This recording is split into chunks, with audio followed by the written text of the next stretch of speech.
The presence of someone will change your behavior. You see a cop down the road. You're driving. You slow down. Why? Because you want to avoid the consequence of your behavior. So if it's true that the presence of someone changes your behavior, then church, how come the presence and the person of God who's living in us doesn't change ours? Why is that not enough? We have a God that loves us, that's promised an escape, who's our strength. And we got to remember and be mindful that we have the living God, person of God in us, around us, all the time. Should be enough to change behavior. But you know why we don't change behavior? Because we actually like that sin too much to give it up sometimes. Or we try to white-knuckle it ourselves. If I could just get through one more day, instead of letting God actually transform our hearts and take that desire away from us.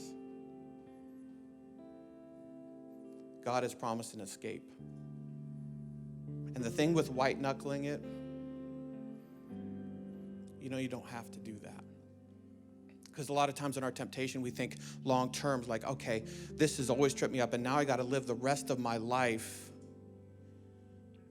fighting this. But you don't. This is a day the Lord has made. I'm going to be glad in it. What does that mean? That means today is all that matters. I don't have to look 20 years down the road and say, I'm going to fight this for 20 years, 30 years, 40 years, whatever. No. Lord, can you help me today?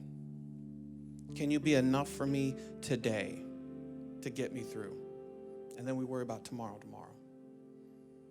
God, will you give me an escape? Will you help me, show me the way, the direction I need to go today? And that's it.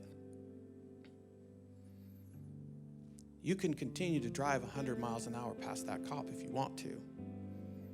And you may actually enjoy the ride. But you may have to face that consequence.